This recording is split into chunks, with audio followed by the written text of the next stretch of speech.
Olá, eu sou o Thiago Otuki, economista do Clube FI. Estamos em mais uma edição do Clube FI Entrevista. E antes de chamar nosso convidado de hoje, eu gostaria de deixar aqui nosso recado de sempre. Então, se você está gostando das nossas entrevistas, agora da nossa live, dos nossos vídeos, não deixe de fazer a sua inscrição aqui no nosso canal. Também não deixe de acessar o nosso site, no clubefi.com.br. Tenho certeza que você vai gostar também dos nossos planos de assinaturas, das nossas ferramentas. E se você está começando agora, também não deixe de acessar a landing page do nosso curso de fundos imobiliários. Então, você também é iniciante, a gente tem a novidade agora, o nosso colega, o Nod, está realizando a sua live também a cada 15 dias. Então, se você está começando agora, também não deixe de participar da nossa live. Bom, o nosso convidado de hoje é o Rodrigo Coelho, gestor do Vinci Shopping Centers, que é negociado sob o código VISC11, e ele está voltando aqui, ele já fez uma entrevista com a gente, que foi publicada em janeiro desse ano, em janeiro de 2018, está lá a nossa 7ª edição do Clube FI Entrevista. Então, a gente está organizado o nosso canal no formato de uma playlist. Então, se vocês quiserem informações adicionais em relação ao fundo VISC11, você pode também assistir a primeira entrevista do Rodrigo Coelho aqui no nosso programa. Então, Rodrigo, tudo certo? E obrigado novamente por participar aqui do nosso programa. Olá, Thiago, tudo certo? Obrigado mais uma vez pelo convite. É um grande prazer estar aqui conversando com você, com todos os seus telespectadores. É uma audiência que eu acompanho bastante via o próprio site. Eu sou um leitor de todo o conteúdo de vocês, inclusive acompanho os fóruns, especialmente, claro, do Vinci Shopping Centers FI dentro do site, leio todos os comentários e vejo que vocês prestam um serviço de muita qualidade para todos os investidores, trazendo a comunidade aí de investidores a participar de um debate de alta qualidade. Então, para mim, é um grande prazer estar falando aqui com você. Então, tá certo, Rodrigo. Bom, então, como eu comentei aqui, você já tinha feito essa primeira entrevista no começo do ano. Lá a gente já abordou a questão da gestora, da equipe de vocês, mas, de qualquer forma, para facilitar, aqueles que estão nos assistindo, a gente poderia fazer aí um overview, uma visão geral aí do fundo, de repente um breve histórico. Claro. O Vinci Shopping Centers FI, ele teve as suas atividades iniciadas em 2014, quando o fundo ainda não era listado em bolsa, e a Vinci, que é a gestora do fundo, fez as primeiras aquisições quando a gente acreditou que o mercado de shopping centers voltava a trazer boas oportunidades em termos de preço e de risco-retorno. No ano passado, a gente fez o IPO do fundo. O fundo, naquele momento, tinha já 6 ativos, um fundo focado em crescimento via aquisição de shoppings, um portfólio bastante maduro e diversificado. Com os recursos da oferta do IPO, a gente acabou fazendo uma desalavancagem do fundo, porque inicialmente a gente utilizou alavancagem para fazer a aquisição dos ativos, e um pedaço a gente utilizou para fazer uma aquisição do 7º ativo, que foi o Granja Viana, em São Paulo, linha do que a gente vinha falando, de trazer mais diversificação para o portfólio. Acho que a gente implementou dentro do fundo algumas coisas que a gente havia se comprometido durante o processo do IPO, como, por exemplo, colocar de pé uma plataforma de relação com investidores bastante diferenciados, e acho que o fruto de um bom trabalho acabou tendo resultado,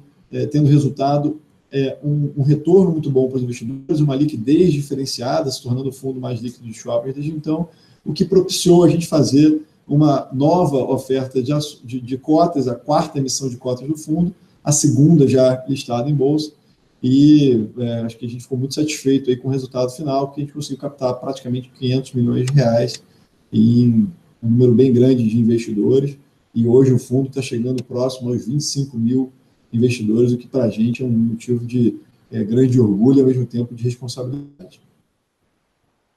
Então, Rodrigo, fizemos aqui um breve resumo do que é o VISC11, um grande sucesso aí no mercado, com essa última captação, mas agora a gente está gravando essa entrevista aqui já mais na segunda parte do mês de maio, e o mercado aí está vivenciando um estresse aí, de certa forma, O dólar subiu, os juros futuros também subindo, ações caindo, e, de certa forma, claro, em magnitude menor, os fundos imobiliários também sentiram aí esse mês de maio, né? Isso, enfim, o resultado de 2016 foi excelente, 2017, a grande expectativa é 2018, então o mercado IFIX caiu agora, né, acumulado aqui de maio, antes, né, não fechamos aí no mês, mas uma queda aí de 5%, quer dizer, tem também fundos importantes, né, no mercado, os fundos imobiliários com queda até superiores, né, a 5%. Né? Então, como é que vocês que, né, são gestores de fundo imobiliário, como é que vocês estão vendo esse movimento aí de certa forma, um estresse no mercado e como especificamente está afetando, pode afetar o fundo imobiliário? Você tem toda a razão, acho que a gente está passando por um período de bastante volatilidade. Volatilidade, em certa parte, ela já era esperado, até pelo fato do momento que a gente está vivendo no Brasil, que se aproxima o período de eleições. Então, acho que até uma das coisas que a gente projetava para esse ano é que viria uma certa volatilidade. Acho que o efeito que teve da última semana para cá, em especial, que mexeu bastante com os preços dos fundos imobiliários, ele é um movimento muito mais relacionado à decisão do Banco Central em relação à taxa de juros. Existia uma expectativa do mercado de um novo corte da taxa Selic e o Copom, de certa forma, surpreendeu o mercado encerrando o ciclo de queda da taxa de juros naquele momento em que ele entendeu que poderia ter algum risco ali principalmente de inflação futura vinda do aumento da taxa de câmbio, né? A taxa de câmbio, acho que também se mexeu bastante nesse período, o real teve uma desvalorização bastante relevante, uma combinação de efeitos internos e externos. Acho que o efeito interno principal, sem dúvida nenhuma, é as eleições. Essa volatilidade desses mercados acabam trazendo, às vezes, incerteza para os investidores. Então, existem questionamentos sobre a taxa de recuperação da economia brasileira, antes projetada em torno de 3%, agora os analistas estão projetando mais próximo de 2,5%, o que ainda, quando você compara com anos anteriores, ainda são taxas já bastante boas, especialmente quando você compara o período que passamos da maior crise econômica vivida, né? E, naturalmente, acho que nesse momento de maior volatilidade, alguns investidores, primeiro, podem ter medo dos seus investimentos e acabam vendendo as suas cotas e migrando para instrumentos de menor risco. Isso acho que é um movimento natural que acontece. Um outro movimento também que acontece é a realização de lucros. Então, aqueles investidores que vinham tendo lucros meses após meses, com o crescimento do IFIX em geral e das cotas dos fundos imobiliários negociados em bolsa, acabam aproveitando para fazer ganho.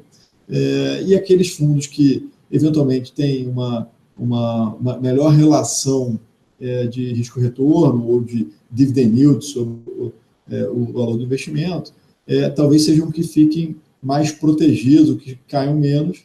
Aqueles que estão talvez mais expostos à economia acabam sofrendo um pouco mais. E eu acho que nesse cenário até reforça a tese do investimento em shopping centers, né? Que durante a crise a gente viu que é dos segmentos imobiliários aquele que é mais resiliente, por uma série de motivos. Entre eles, por uma questão de ter uma diversificação de locatários maior, que protege. Os shoppings, especialmente aqueles que são bem localizados, acabam tendo uma proteção, porque o lojista acaba não querendo sair daquele shopping, então você acaba tendo uma manutenção de uma taxa de ocupação elevada no shopping. E olhando para frente, a gente continua acreditando e apostando na retomada econômica. É claro que vai ter pela frente um período de eleições que pode mudar o rumo do país, mas a gente acredita muito na continuidade das políticas econômicas que estão sendo implementadas pela atual equipe, e quem for assumir a presidência vai ter que naturalmente lidar com questões que são já bem importantes para a economia, especialmente no que diz respeito a ajuste fiscal, e a gente acredita que isso tudo vai ser implementado, que dá segurança para um investimento de mais longo prazo, né? A gente acredita muito também que o fundo imobiliário, investidor em geral, deveria olhar mais também para o longo prazo, e aos yields atuais hoje dos fundos, quando você olha especialmente para o investidor que tem isenção de imposto de renda, a gente ainda vê uma possibilidade de ganhos em relação a outros investimentos, em especial pelo fato de que existe essa recuperação econômica acontecendo, que começa a se refletir nos resultados operacionais dos ativos.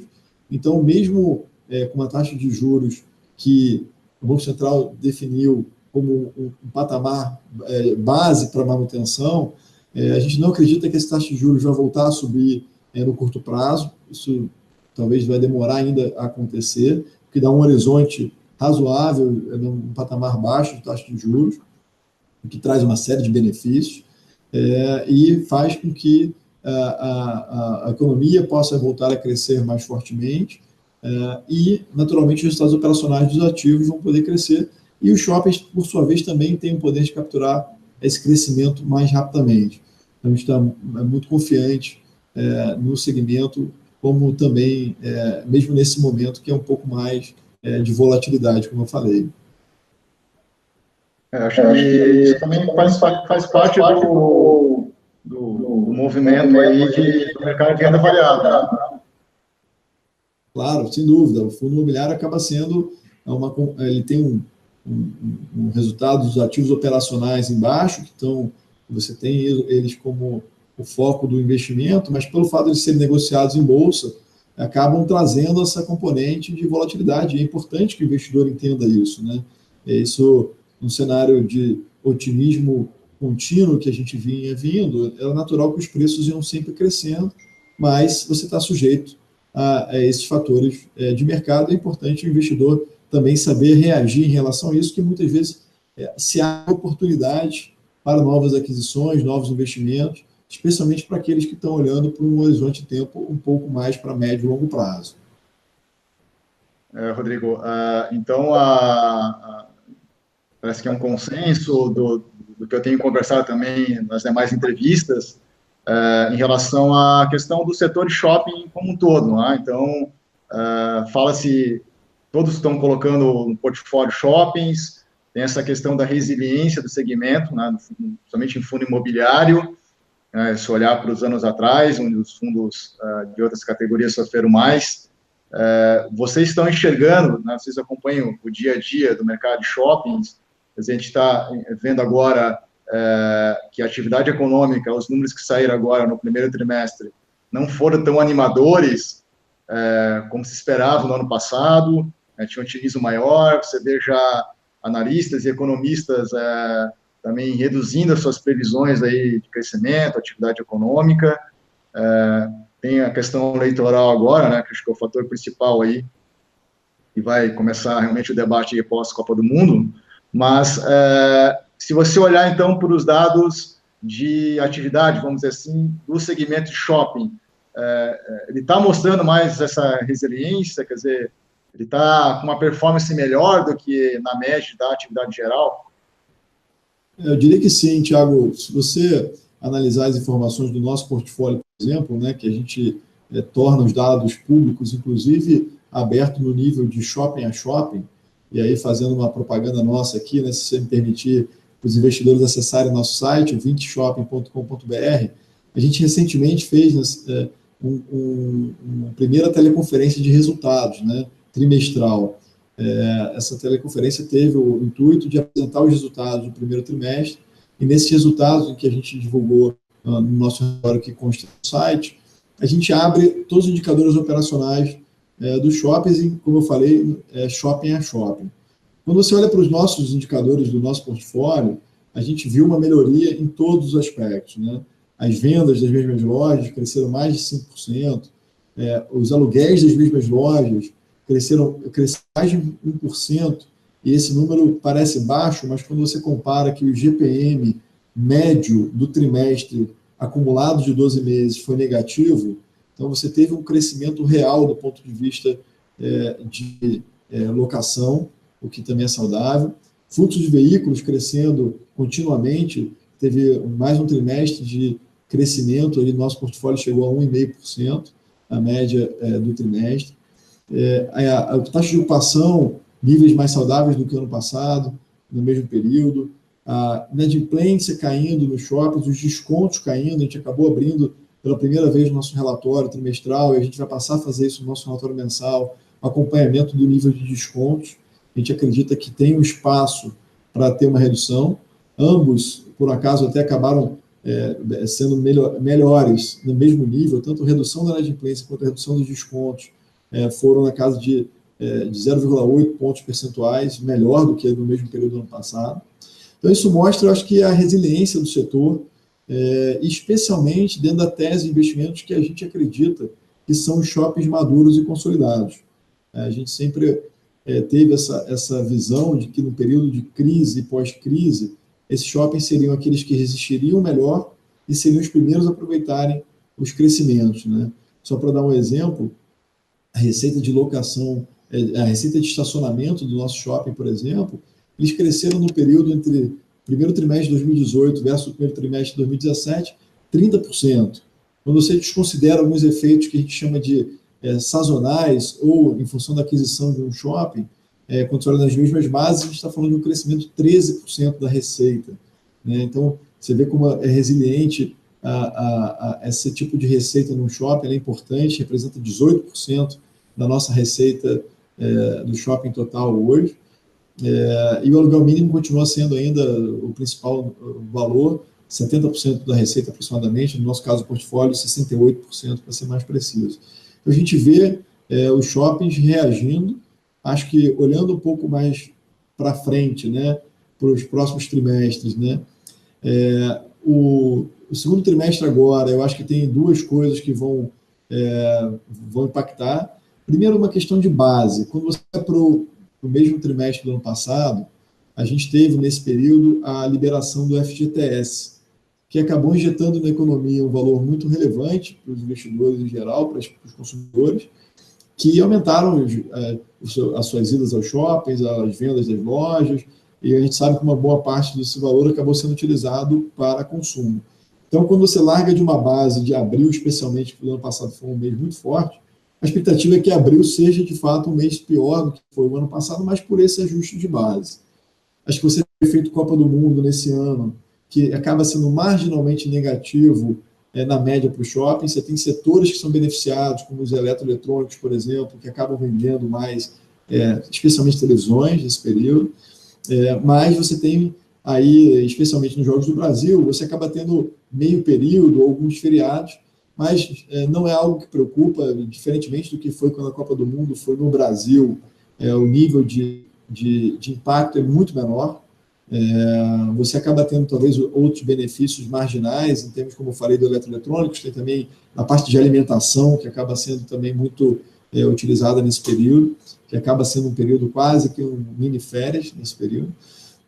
E a outra coisa positiva do segundo trimestre em relação ao primeiro trimestre desse ano tem a ver com a questão dos cinemas, que hoje é uma das principais âncoras de shoppings e que atrai um público bem relevante. No primeiro trimestre não teve nenhum grande lançamento de filmes. Já no segundo trimestre teve o lançamento do Avengers, né, Os Vingadores, que bateu recorde de bilheterias em todo o país e no mundo inteiro, o que traz fluxo, traz receita de estacionamento, traz aumento de vendas, especialmente da praça de alimentação e alimentação em geral. Então, isso meio que contrapôs esse efeito.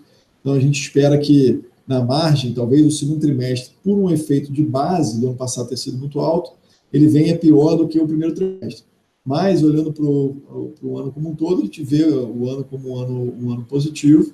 É claro que a volatilidade que a gente está vendo aí no mercado líquido, né, se isso acabar se transformando em risco para a economia como um todo, né, com medo, especialmente de eleições, isso pode ter algum impacto, como você mesmo falou. Analistas estão mudando as projeções de crescimento de PIB, mas ainda assim todos eles considerando níveis de PIB acima de crescimento de 2%, o que, de novo, é muito melhor do que a gente já passou no passado, e o que a gente espera é que o resultado das eleições seja positivo, o Brasil volte a poder crescer a taxas de acordo com a sua capacidade de crescimento, e com certeza os shoppings, nesse cenário, vão ser muito beneficiados, especialmente com níveis de indicadores de consumo e de lojistas de expansão bastante mais elevados do que a gente viu nos últimos anos. 2% depois de um tempo, período, né, com recessão, né, a gente teve uma reta forte, né, durante 2 anos seguidos, vindo do ano de 2014, uma estagnação, então a gente pode considerar aí 3 anos, né, de praticamente recessão. Não dá para também reclamar de um crescimento aí que está sendo projetado da ordem de 2,5 para esse ano. Né? Então, do que você colocou, então, a resiliência do shopping já está nos números que você citou, e tem todos esses fatores extras que fundos imobiliários de outros segmentos não têm esses fatores extras, como você colocou, estacionamento, a questão de cinema, enfim, são receitas extras, né, que são com fundo de laje, não tem esse tipo de situações, né, ou galpão logístico. Então, acho que a somatória que você colocou aí é que coloca, a gente pode ilustrar aqui o que é realmente a resiliência do segmento de shopping center, né? Com certeza. E claro que tem algumas classes de ativos que, eventualmente, você pode buscar uma proteção por algum outro lado, né? Então, exemplo, é uma classe de logística, né? Se você tiver um contrato atípico de longo prazo, em que você tenha bons locatários em bons imóveis, eles também são protegidos, né, de certa forma, e conseguem manter o nível de receita num patamar estável, o que talvez eles não tenham. Por outro lado, é a capacidade de ter um crescimento mais forte, como os shoppings, e que no momento de recuperação econômica pode ser um diferencial para o segmento de shoppings. Sim, claro, esses mecanismos realmente trazem segurança, mas ao mesmo tempo também, daí no período de expansão, às vezes o fundo também tende a não performar tanto como o shopping, que também capta o crescimento da economia aí, com tudo que você colocou, o que pode acontecer, o que acontece, né, por dentro de um shopping center. Mas agora entrando, Rodrigo, na parte da oferta, que acho que é o grande objetivo aqui dessa nova entrevista, né, sobre a oferta aí, follow-on, quer dizer, a gente já está na primeira entrevista, a gente tinha finalizado a terceira emissão, foi feita então em outubro de 2017, lá foi captado 230 milhões, né, então destinado em grande parte para o pagamento parcial de dívidas contratadas, né, e também teve a aquisição do Shopping Granja Viana, acho que você já comentou, né, vocês adquiriram 12,5%, né, do Shopping Granja Viana, que foi o primeiro shopping localizado em São Paulo dentro do portfólio de vocês, né? Exato. Então, agora, em final de abril, recentemente, então, encerrou a quarta emissão e foi realmente um grande sucesso. E vocês conseguiram, então, né, que a totalidade, né, das cotas foram subscritas, né? E ainda teve o lote suplementar, que daí na somatória foram praticamente 500 milhões de reais, né? Então, gostaria que você falasse aí de como foi todo esse processo aí como vai ser daqui para frente, né? Dessa quarta emissão com todo esse dinheiro aí em caixa. De fato, foi uma captação realmente muito surpreendente, o volume, até quando comparado, quando você mesmo mencionou, né, uma diferença de outubro, que foi a terceira emissão, para abril, a liquidação da quarta emissão, intervalo aí de 6 meses, a gente ter tido essa diferença relevante em termos de captação. A gente, do valor da oferta dos 500 milhões que a gente acabou captando, né, que, como você falou, superou a demanda da oferta base, que era 370 milhões, e foi até o limite do lote complementar e adicional. A gente havia indicado no nosso estudo de viabilidade que a grande parte desse capital vai ser utilizado justamente para fazer aquisição de ativos, né, de shopping. E uma parcela é uma parcela menor, menos de 10%, que a gente utiliza para fazer o pré-pagamento, novo pré-pagamento parcial de dívidas, que a gente acabou concluindo agora no dia 15 de maio, um pagamento em 41 milhões e meio, até foi motivo de fato relevante que a gente divulgou, mas já foi bem em linha com o que a gente havia indicado que a gente faria dentro da utilização dos recursos da oferta, né? Então, a gente fica aí com números redondos aí, em torno de 450 milhões de reais para fazer a aquisição de novos ativos. A gente já vinha trabalhando num pipeline bastante extenso. Quando a gente foi para a oferta, a gente estava trabalhando com um pipeline de 2 bilhões e 400 milhões de reais, o que nos deixa bastante confortáveis de utilização desse capital, uma conta meio grosso modo, é que para cada R$ 1 que eu tenho para investir, eu tinha R$ 5 de oportunidades em negociação, né? A gente está avançado com algumas ações, em duas, inclusive, com um período de exclusividade, que infelizmente eu não vou poder abrir informações, até por uma questão de equidade das informações para todos os investidores e por sigilo das informações para que não atrapalhe a conclusão da aquisição, mas que já se encontram em fases de diligência e que essas duas transações elas comprometem cerca de 50% desse capital disponível que a gente tem aí para dos quase R$ 450 milhões para investir. A gente está buscando continuar diversificando a carteira de imóveis do fundo, né? Estamos buscando regiões em que a gente não esteja posicionado ou que eventualmente a gente esteja posicionado em tamanhos menores do que a gente atualmente gostaria de estar. Como o fundo ainda tem, são hoje 7 ativos, a gente acha que pode chegar aí a 10, pelo menos 10 ativos, mas eventualmente 11 ou 12, dependendo das transações que a gente acabar evoluindo mais rápido, que a gente venha a fechar.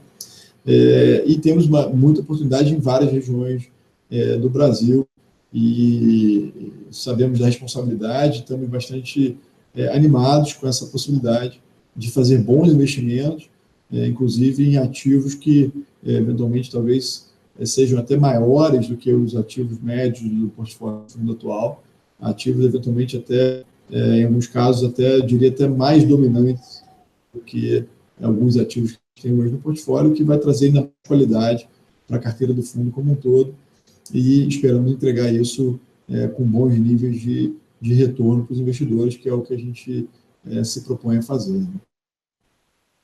Então, quer dizer, esses recursos agora, enfim, a oferta foi um sucesso, mas agora que realmente começa o trabalho, é um trabalho difícil, porque tem que colocar ativos de qualidade, né, dentro da carteira, e tem que manter aí o cap rate, né, manter o potencial, né, de rendimento aí do portfólio, e até você falou, né, mas até para o investidor entender, quer dizer, você não pode abrir, né, até por uma questão estratégica do fundo, né, quais são esses dois ativos que já estão, vamos dizer assim, engatilhados, e até por regra da Comissão de Valores Imobiliários, né, no momento que tiver já algo concreto, isso tem que ser divulgado através de um fato relevante, né? Não pode ser divulgado em qualquer outro meio, todo mundo tem que saber ao mesmo tempo o que está ocorrendo com o fundo, né?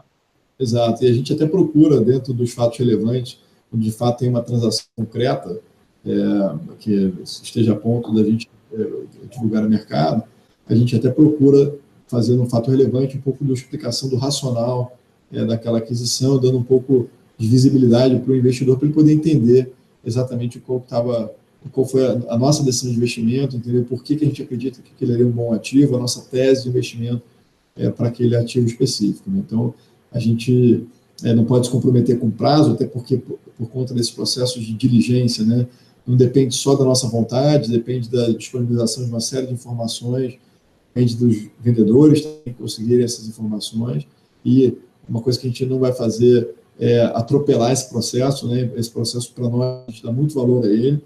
A gente faz não apenas uma diligência legal, mas também uma diligência técnica, uma diligência ambiental, uma diligência financeira em relação a cada um dos ativos, e que, para a gente concluir a transação, a gente precisa estar confortável em todos esses campos, para que o risco do investidor seja muito mitigado nesses aspectos e que o resultado final venha muito da geração do resultado dos shoppings e não de fatores externos ou jurídicos alheios à própria operação do ativo, né? Isso a gente tem no nosso fundo uma característica que talvez seja um diferencial e que até nos deixe mais tranquilos em relação à questão dos rendimentos dos investidores, né? Porque é natural, quando você tem um capital para investir desse tamanho, que enquanto ele não estiver aplicado nos shoppings, ele vai estar aplicado em renda fixa, e com a taxa de juros hoje, no patamar de hoje, ele gera uma aplicação de caixa abaixo do retorno do dividend yield que a gente vem distribuindo. Porém, como o fundo já tinha um resultado acumulado, quando a gente fez o IPO, e desde o IPO a gente distribuiu menos rendimentos do que os resultados que a gente gerou, a gente até aumentou esse resultado acumulado. Esse resultado acumulado ele pode ser utilizado justamente para minimizar flutuações dos rendimentos nesse período, conforme a nossa política de distribuição de rendimentos que a gente anuncia e deixa transparente nos nossos relatórios mensais. Então, em períodos como esses, de uma oferta, você vai ter um capital que vai estar investido temporariamente em ativos financeiros, a gente acaba fazendo com que eu consiga minimizar o impacto desse caixa aplicado nesse período, sem dar volatilidade para os rendimentos distribuídos para os investidores. Esse também é uma questão importante que você falou, né? Quer dizer, existe um tempo de diligência, eu não sei qual que é, se você tem esse número na cabeça, quanto tempo, prazo médio, né, que é o prazo de toda a análise até chegar a realmente efetivar a compra no shopping. Como você falou, se esse processo todo demorar demais agora, né, já foi uma oferta grande, você pode até comprometer o rendimento dos dividendos do fundo, até porque o que está alocado está em renda fixa e esse rendimento agora é menor, né? Então, vocês têm um prazo de mais ou menos quando que vai estar alocado todos esses recursos que foram captados nessa quarta emissão? A gente, no estudo de viabilidade da quarta emissão, a gente estabeleceu um cronograma indicativo, que a gente entendia que era capaz de executar, em que, após o pré-pagamento adicional da dívida que a gente fez, a gente alocaria o capital do fundo em três momentos do tempo. Um momento seria junho, final de junho, o outro final de setembro e, por fim, o último em final de dezembro. Com este cenário, a gente consegue manter os níveis dos rendimentos iguais aos que a gente vem distribuindo hoje, e a gente acredita que, eventualmente, a gente vai conseguir, se tudo ocorrer conforme a gente está esperando, eventualmente entregar até antes desse cronograma, terminaria aí em dezembro, né? Então, acho que a gente está, nesse sentido, confortável. Acho que a janela que a gente está vendo hoje de oportunidades é uma janela muito positiva. A gente vê uma quantidade de ofertas de imóveis bastante elevada, diversos perfis de vendedores, tipos de shoppings, participações, e hoje a gente não vê muitos outros competidores que estejam já capitalizados, né? E acho que é uma grande diferença quando você já tem o caixa disponível para fazer o investimento, seu poder de barganha e negociação acaba aumentando. Então, a gente até, num dos ativos que a gente está avançado aí em termos de análise, de diligência, a gente percebeu que teve uma competição de outros eventuais fundos ou outros tipos de investidores, porém, nenhum deles tinha o capital disponível para fazer investimento e dependeria de fazer uma nova oferta, o que, naturalmente, o vendedor fica muito preocupado, porque justamente você não sabe que condições de mercado a gente vai estar daqui para frente, se vai ser factível uma nova captação de um fundo, em especial do volume que envolve uma transação de shopping, né? Então, a gente acaba tendo um poder a mais de barganha negocial que favorece a gente conseguir melhores condições para conseguir fechar as transações. Interessante. Então, a previsão então, até dezembro que vocês consigam fazer todas as aquisições planejadas e vocês já tinham esse recurso em caixa, então o investidor pode ficar tranquilo que até dezembro, então, o dividendo, dependendo da situação, não tenderia a cair, né, do patamar que está agora. Exatamente. É claro que a gente nunca pode fazer muita garantia sobre resultados futuros, né, porque a gente depende também dos próprios resultados do shopping do portfólio hoje, mas no nosso cenário base, vamos chamar assim, a gente consegue, e inclusive é isso que a gente mostra no nosso prospecto na sustentabilidade da oferta, a gente consegue manter o nível de rendimentos equivalente ao que tem hoje, e após a alocação do capital, a gente até, se todo o cenário se desenhar da forma que a gente planejou inicialmente, a gente conseguiria até talvez já fazer um aumento do rendimento assim pelo fundo. E, Rodrigo, então, a gente falou aqui dos desafios, né, da alocação agora, a partir dessa quarta emissão. Então, quais seriam as características dos shoppings que vocês pretendem adquirir? Quer dizer, algum segmento ou região específica? Quer dizer, tentar fugir um pouco da região sudeste? Quer dizer, o que vocês estão buscando agora? Que tipo de ativo vocês estão buscando agora para colocar dentro da carteira? A gente busca diversificação da carteira, em primeiro lugar.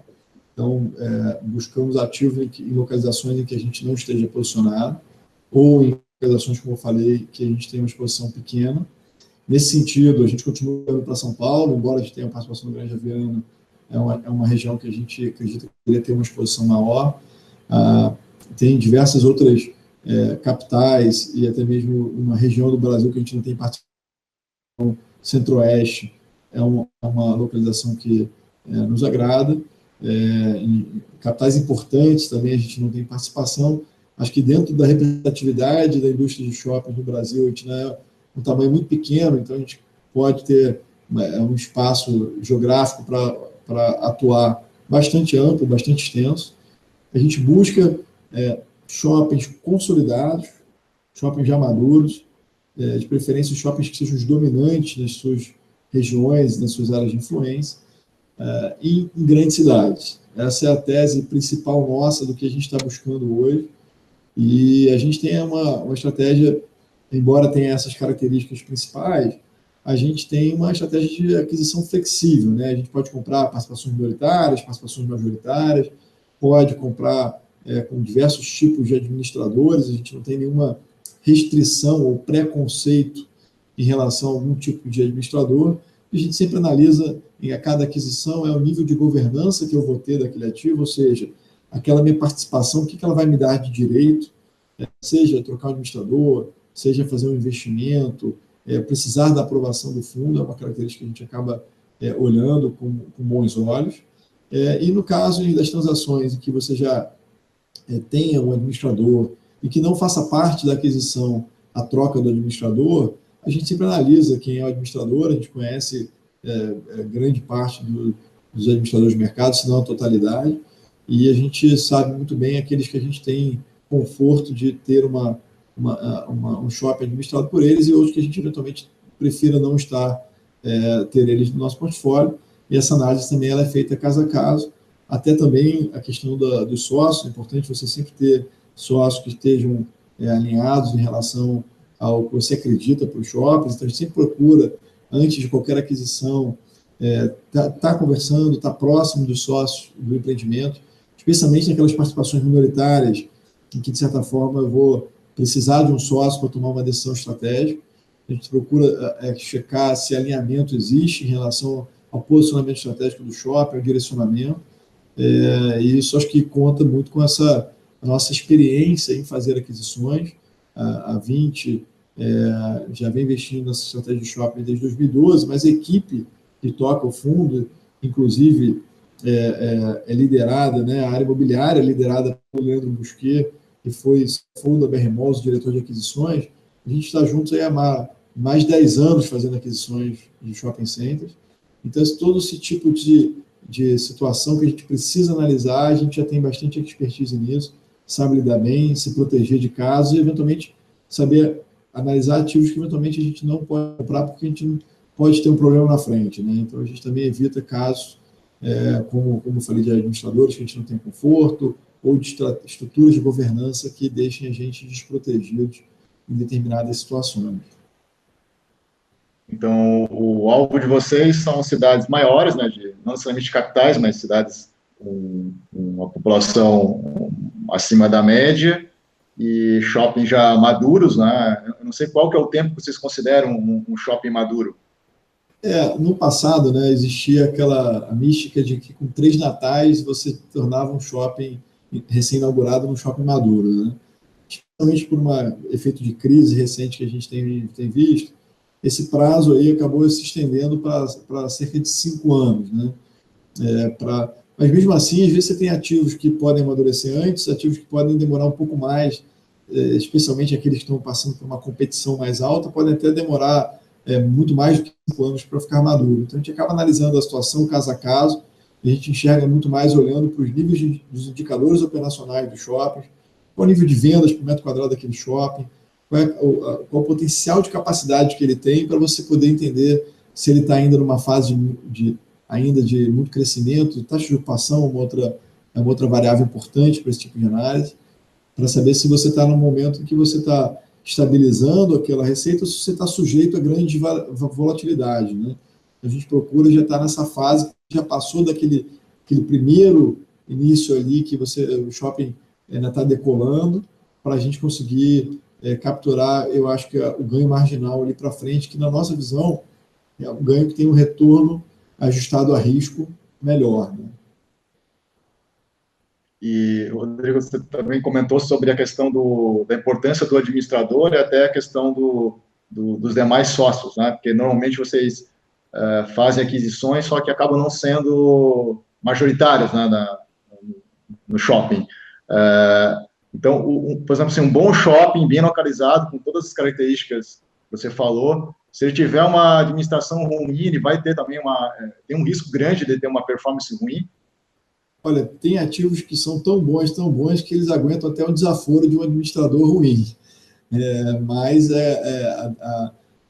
mais do que até o administrador, né, eu acho que o administrador ele exerce um papel importante do ponto de vista operacional dos ativos, normalmente é quem está à frente das principais comercializações e tudo mais. Eu acho que é uma combinação da estrutura de governança dos sócios com o administrador, né? Acho que essa combinação que ela é muito importante, porque as principais decisões estratégicas elas acabam sendo tomadas pelos sócios dos ativos, né?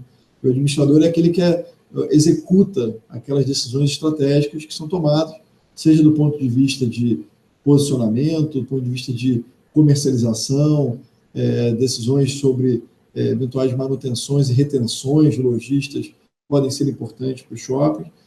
Então, de fato, eu acho que essa combinação administrador com sócio, ela pode ser uma coisa que pode impactar, de fato, o resultado que a gente acaba olhando, né?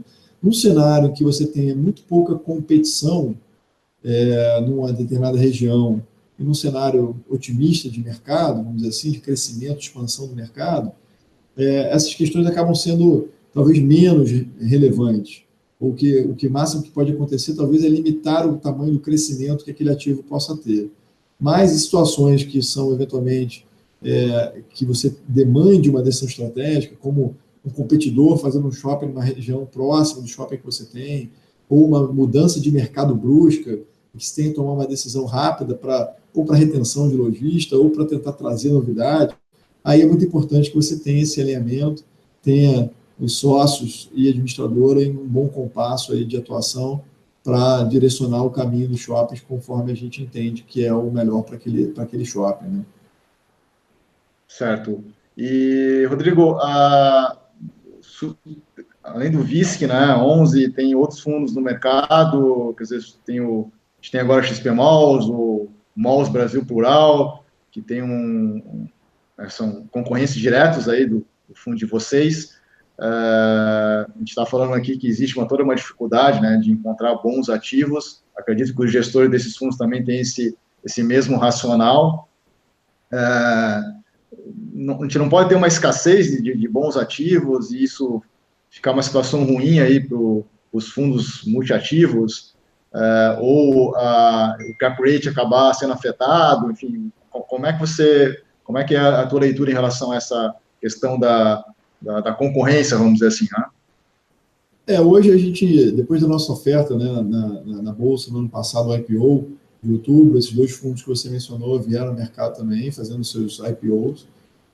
Atualmente, esses fundos já estão até alocados, um deles quer dizer, os dois, na verdade, já até pré-aprovaram aí uma nova oferta, sendo que um deles, inclusive, já com os ativos já identificados, ativos esses que a gente nem não estava no nosso pipeline, a gente não estava concorrendo diretamente, não pelo menos nessa transação com os vendedores envolvidos, o que mostra que existem muitas oportunidades, né? Nosso pipeline hoje, como eu falei no início, é muito extenso. Aqui no momento da oferta a gente tinha um pipeline de 2 bilhões e 400 milhões, esse número hoje é atualizado até maior do que isso. A gente acredita que tem espaço, sim, para todos os gestores, e inclusive acho que o crescimento da indústria de fundos imobiliários, com novos gestores, especialmente quando tiverem bons gestores entrantes no mercado, acho que é saudável para todo mundo, é saudável para os investidores, que vão poder até comparar estratégias que eventualmente podem não ser exatamente as mesmas, comparar como é que eles se posicionam, comparar retorno dos ativos, retorno do próprio fundo, e aí você acaba tendo um destaque para aqueles que forem os que tiverem as melhores estratégias, que forem capazes de executar melhor essas estratégias que forem traçadas. E acho que o investidor, no médio e longo prazo, vai estar percebendo isso, mas a competição, de novo, é saudável, né? Quando você olha sobre dois aspectos. Primeiro, para os próprios gestores, né? Porque você tira os gestores da zona de conforto, enquanto o mercado tinha poucos gestores qualificados, é natural que os gestores se acomodassem e não buscassem diferenciais. Você tem competição, é natural que você acaba buscando cada vez mais excelência, cada vez mais coisas para se destacar e se diferenciar.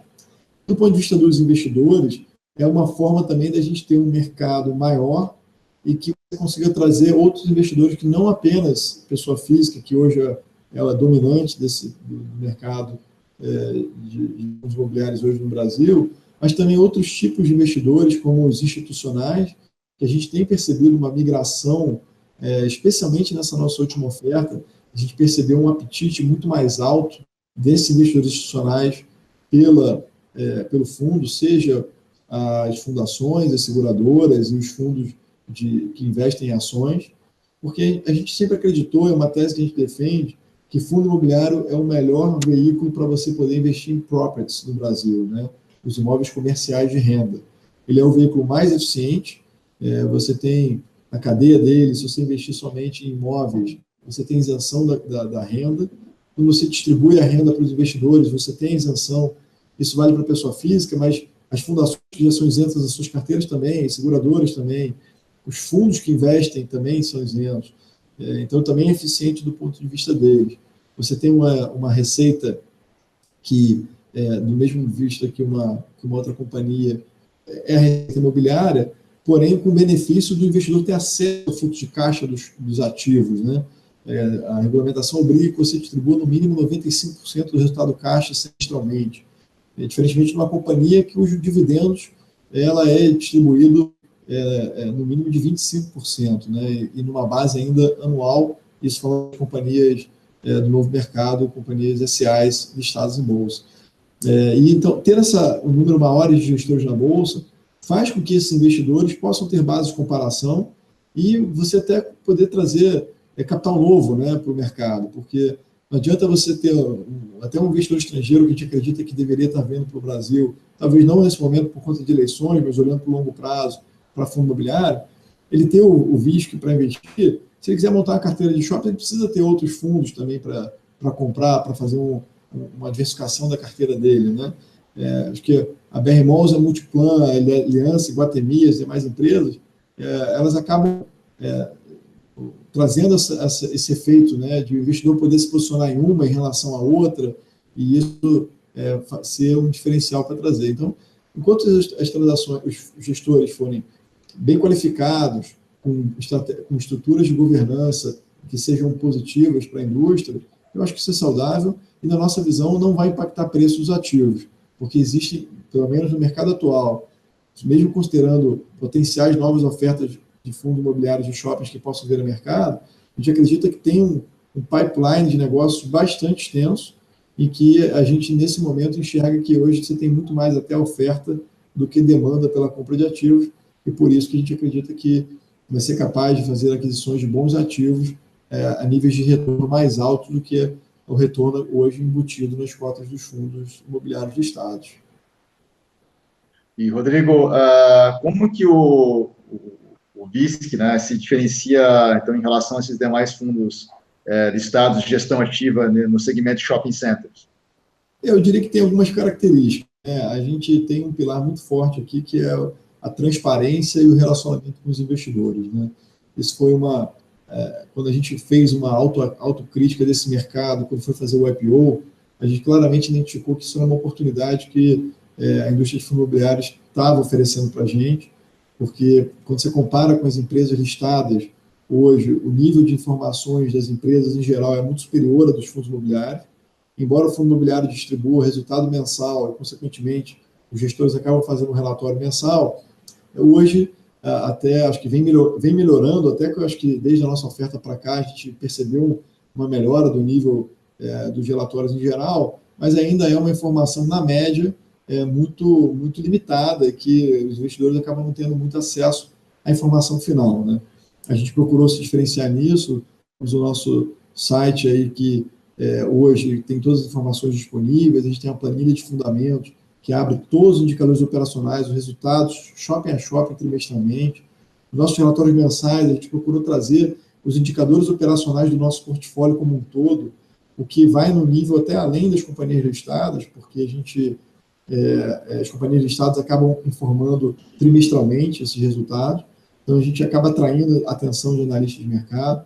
A Érica Souza, que é responsável pelo nosso RI, está fazendo um trabalho excelente em relação à divulgação dessas informações, da elaboração de relatórios, o próprio resultado trimestral, que acaba não sendo muito comum para os imobiliários, a gente fez questão de trazer isso nessa última trimestre, vai ser para a gente aqui um case recorrente que a gente vai trazer trimestralmente para os investidores. Então, esse acho que a relação com o investidor é um dos pilares, né? Acho que um pilar tem a ver com o nosso track record dentro do setor de shoppings, setor de aquisições, né? Então, o time, como eu falei, ele tem uma experiência muito grande, quando somada todas as transações lideradas pelos membros da equipe, a gente chega a um número de mais de 3,5 bilhões de reais em dezenas de transações, com todos os tipos de vendedores diferentes. Isso faz com que a gente se posicione e saiba atuar bem, negociar boas condições. Quando você olha os níveis de cap rates que a gente fez aquisições ao longo dos períodos em que a gente esteve ativo fazendo aquisições, a gente sempre esteve transacionando no mercado em patamares de cap rate mais altos, ou seja, buscando níveis de retorno mais altos do que os nossos concorrentes. E acho que é um fruto dessa nossa expertise em aquisições. E a nossa estratégia, que é uma estratégia de aquisições flexível, né? Que a gente tem poucos pré-conceitos, como eu gosto de dizer, a gente não se limita a determinados pré-conceitos, a gente tem algumas preferências e a gente busca dentro das preferências as melhores oportunidades e muitas vezes não competindo com outros players, muitas vezes até somando forças e fazendo aquisições em conjunto, como foi, por exemplo, o caso da aquisição do Grande Aviana, né? Então, eu diria que esses são os... e associado a isso, acho que é importante dizer, a própria plataforma da Vinci, né? Que é uma gestora independente, que isso, para mim, também é uma característica importante. A gente aqui não está competindo, não é uma empresa que faz assessoria de compra e venda de shoppings e a gente acaba se aproveitando do fundo imobiliário como um veículo para dar saída para investidores, né? No final das contas, isso aqui, a Vinci, ela tem, na sua essência, é uma gestora de recursos focada em investimentos alternativos. Então, a expertise da Vinci, o core business da Vinci é a gestão de recursos. Esse é o primeiro fundo imobiliário gerido pela Vinci. A gente, em breve, espera trazer novidades em outros segmentos. Mas essa plataforma da Vinci, que é uma full partnership, que tem todos os sócios, são executivos, administramos hoje mais de 20 bilhões de reais temos hoje mais de 20 bilhões de reais sob gestão aqui na Vinci. Isso nos credencia também a fazer um trabalho que, às vezes, é muito mais de longo prazo, que é onde a gente está buscando, né? A gente se preocupa muito com o longo prazo de todos os nossos investidores e isso é um DNA nosso aqui na Vinci. Interessante, Rodrigo. Então, assim como está chegando aqui na parte final da nossa entrevista, uma pergunta, acho que é interessante aqui para a gente finalizar, o que então o investidor ele deve analisar num fundo listado de shopping, né? Quer dizer, quais são as características que ele deveria levar em consideração?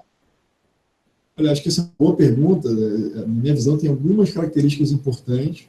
Quando você olha para um fundo que já está negociado em bolsa, acho que você tem que olhar realmente para os ativos que estão dentro daquele fundo, se é um fundo monoativo, se é um fundo multiativo.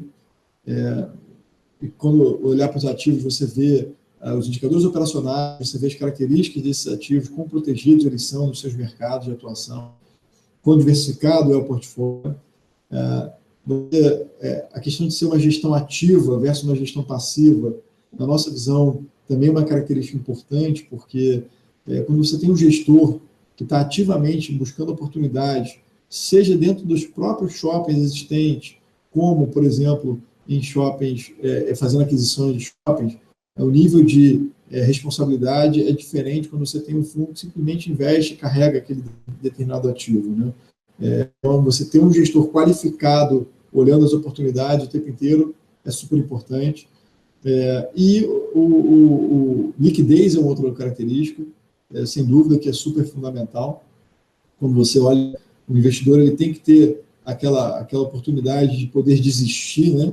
Ele quer entrar, mas ele tem que ter uma porta de saída, porque se ele entrar num fundo que não tem liquidez, que pode acontecer que eventualmente ele consiga comprar aquela cota, mas na hora que ele precisar da liquidez, ele pode não conseguir, e se pegar um mercado ainda mais estressado, talvez você vai ter um nível de perda financeira, porque você não teve como sair muito elevado, o preço acaba mexendo demais numa saída. Então, acho que essa combinação de bons ativos, uma boa gestora, uma gestão ativa e com liquidez e com bom dividend yield, olhando o retorno de longo prazo, eu diria que são as principais características que o investidor deveria analisar, e eu diria que talvez nessas características, eu diria que a gente esteja bem posicionado, eu acho que, e por isso a gente acredita que o VISC é um bom investimento para os investidores em geral. Interessante, Rodrigo. Bom, boas sugestões aí para os investidores. E, como de praxe aqui, então, as considerações finais, enfim, mais alguma questão que você acha relevante, para a gente poder finalizar aqui a nossa entrevista. Então, Thiago, eu só quero agradecer a você, a todos os seus ouvintes. Continuem aí ativamente no Clube FI, fazendo suas análises e fazendo os comentários, os ouvintes que estão aqui, que são assíduos aqui do site, saibam que a gente lê tudo que vocês escrevem na página do fundo. Isso ajuda a gente até a melhorar a nossa comunicação com o mercado. Inclusive, até a gente usa muito esses inputs que vêm do site para melhorar e pensar em coisas diferenciadas para a nossa área de relação com investidores. Então, a gente também gostaria de deixar o canal aberto aí para todos os investidores também, no nosso site, o 20shopping.com.br. Cadastrem-se no mailing, aqueles que estão interessados em conhecer um pouco mais do fundo. Só colocar seu e-mail, você vai passar a receber todas as informações do fundo automaticamente em seus e-mails. Então, a cada aquisição, você vai ver os fatos relevantes, tudo isso que a gente vem trazendo aí de novidades, o investidor vai poder estar acessando diretamente, ao mesmo tempo que todo mundo, que eu acho que para nós é muito importante cada vez mais os investidores estarem próximos e, caso de dúvidas, querem fazer alguma reclamação, temos um e-mail, o ri@20shopping.com.br. Érica Souza, responsável pelo nosso RI, está sempre respondendo ativamente a todos os questionamentos. E me coloco à disposição aqui de você, aqui, Thiago, de todo o Clube FI e dos investidores, para qualquer nova demanda, conte com a gente aqui, que a gente é um fã de vocês, do trabalho que vocês têm feito no mercado. Ô, Rodrigo, obrigado aí pelos elogios aí, realmente vem trabalhando de forma intensiva, né, na divulgação aí do mercado de fundo imobiliário. Então, a gente também agradece a tua segunda participação aqui, quem sabe no ano que vem, né, com o portfólio já completo, ou quem sabe ano que vem mais uma edição, a gente volte a conversar, e, enfim, então também aqui as portas estão abertas aí para sempre a gente estar conversando aí sobre shopping center ou outro segmento de fundo imobiliário que a 20 venha apresentar aí para o mercado. Maravilha, Thiago, muito obrigado, conte comigo aí para o que você precisar. Então, tá certo. Então, gostaria de deixar aquele abraço para a nossa audiência e até o nosso próximo programa. Até mais.